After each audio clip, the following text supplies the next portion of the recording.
غور کریں کہ ایسا کیوں ہے آج کیوں ذلیل کے کل تک نہ تھی پسند گستاخی فرشتہ ہماری جناب نے. اور عام مسلمان کے ذہن میں سوال آتا ہے کہ ہم چاہے کیسے بھی ہیں، برے ہیں، ہمارے اعمال صحیح نہیں ہیں، ہم کلمہ گو تو ہیں، اللہ کو مانتے تو ہیں، محمد کے کلمہ گو تو ہے، صلی اللہ علیہ وسلم نام لیوا تو ہے، ان کی محبت جو ہے وہ ہمارے سینے میں ہے موجود، قرآن کی تعظیم کرتے ہیں، آخرت کو مانتے ہیں، نمازیں پڑھتے ہیں. کروڑوں مسلمان ہیں جو نمازیں پڑھتے ہوں گے، 130 کروڑ میں سے آخر 30 کروڑ تو ہوں گے نماز پڑھنے والے.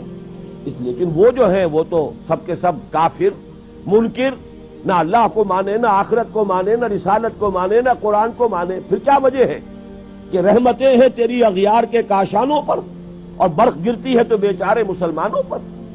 اس موضوع پر الحمدللہ کہ میرے مضامین نوائے وقت میں چھپ چکے ہیں، اور اب چونکہ وہ تکمیل کو پہنچ گیا سلسلہ کتابی شکل میں بھی آ جائے گا.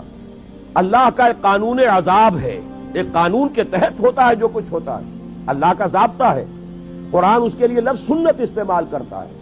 وَلَن تَجِدَ لِسُنَّتِ اللَّهِ تَبْدِيلًا وَلَن تَجِدَ لِسُنَّتِ اللَّهِ تَحْوِيلًا. اللہ کی سنت، اللہ کے قواعد و ضوابط میں کوئی تغیر نہیں ہوتا. اور وہ سنت کیا ہے؟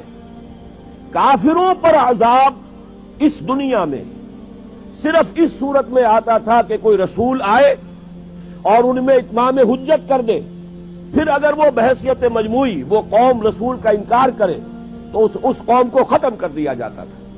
جیسے کہ حضرت نوح، حضرت ہود، حضرت صالح، حضرت شعیب، حضرت لوط اور آل فرعون، ان کا تذکرہ قرآن مجید میں سمجھتا ہوں کم سے کم 10 مرتبہ آیا ہے.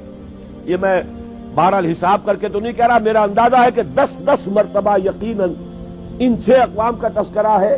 اور اس کے حوالے سے یہ قانون سمجھ لیجئے، جس قوم کی طرف رسول بھیجا گیا اس قوم نے بحیثیت مجموعی رسول کی دعوت کو رد کر دیا، قوم ہلاک کر دی گئی. صرف رسول بچا لیے گئے اور ان کے ساتھی اہل ایمان بچا لیے گئے. اب ظاہر بات ہے کہ اب تو کوئی رسول آئیں گے نہیں، لہذا اس نوع کا عذاب کسی کافر قوم پر نہیں آئے گا قیامت تک، اس لیے کہ کافروں پر عذاب کے لیے یہی قاعدہ ہے. اب جو عذاب آئے گا ان پر جو عذاب ہے وہ آخرت کا عذاب ہے. اصل عذاب تو آخرت کا ہی ہے نا، اصل زندگی آخرت کی ابدی زندگی ہے. یہاں تو کیا ہے، قوم نوح ڈوب گئی، ختم ہو گئی، 2-4 ڈبکیاں دی ہوں گی، ہر آدمی نے جان نکل گئی. عذاب کیا آیا؟ اصل عذاب تو وہاں ہے جو آخرت کا ہوگا. دنیا میں عذاب آتا ہے مسلمانوں پر. مسلمان ہو کر تم اگر اسلام پر عمل نہیں کرتے، دعویٰ تمہارا اسلام کا ہو اور عمل تمہارا کافرانہ ہو، نام لو تم محمد کا صلی اللہ علیہ وسلم اور اتباع کرو تم محمد کے دشمنوں کا، دعویٰ کرو اللہ اور اس کے رسول کی وفاداری کا اور تمہاری دوستیاں ہوں اللہ اور اس کے رسول کے دشمنوں سے.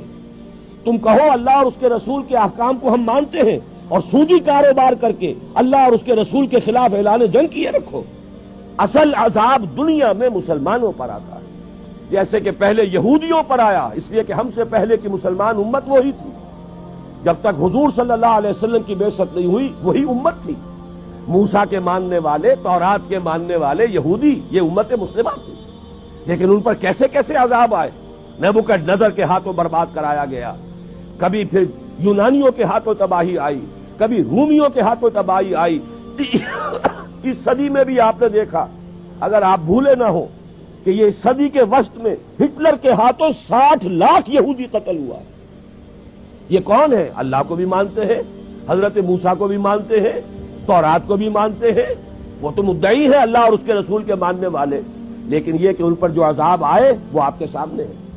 اسی طرح کا عذاب ہم پر آ رہا ہے کہ تم نام لیتے ہو ہمارا اور عمل تمہارے خلاف ہے. لما تقولون ما لا تفعلون کبر مقتا عند اللہ ان تقولوا ما لا تفعلون. کیوں کہتے ہو جو کرتے نہیں ہو؟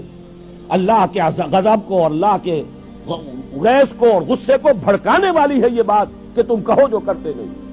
یہ ہے اصل سبب. اصل مجرم ہم ہیں، ہم دوہرے مجرم ہیں. ان کا جرم ایک ہے، انہوں نے انکار کر دیا، چھٹی ہوئی. ہم ہیں کہ جو ہر روز کہتے ہیں ایاک نعبد و ایاک نستعین، اور پھر اس دن میں 50 مرتبہ اللہ کا حکم توڑ رہے ہیں. پوری زندگی ہماری گزر رہی ہے. 5 وقتہ نمازی زیادہ بڑا مجرم ہے اس وقت، اس لیے کہ وہ 23-24 مرتبہ 25 مرتبہ 27 مرتبہ دہراتا ہے ایاک نعبد و ایاک نستعین، اور پھر باہر نکل کر جو کام کرتا ہے وہ اس کے خلاف. یہ ہے اصل میں سبب. اور یہ جان لیجئے جو عذاب ہم پر آ رہا ہے اللہ کا وہ اس وجہ سے آ رہا ہے. ہمارا کام تو یہ تھا کہ ہم دین کے علمبردار ہیں, دین کا ایک نظام دنیا کے سامنے پیش کریں. ابھی بڑا اچھا لفظ استعمال کیا ہے توکل صاحب نے, ماڈل دو نا. ایک انفرادی ماڈل ہوتا ہے. حضور صلی اللہ علیہ وسلم اپنی ذات میں ماڈل تھے, لقد کان لکم فی رسول اللہ اسوۃ حسنہ, لیکن حضور نے صرف ذاتی اور انفرادی ماڈل نہیں دیا, ایک اجتماعی ماڈل فراہم کر دیا, نظام قائم کر کے دکھا دیا. یہ ہے اللہ کا دین, یہ ہے اس کا سیاسی ڈھانچہ, یہ ہے اس کا معاشی ڈھانچہ, یہ ہے اس کی معاشرت, یہ ہے اس کی فیملی لاز, یہ ہے اس کے اندر تمام قوانین فوجداری اور دیوانی, یہ ہے یہاں پر قانون شہادت, یہ ہے سارا نظام. دیکھ لو, ٹھوک بجا کر دیکھ لو, یہ نظام ہے.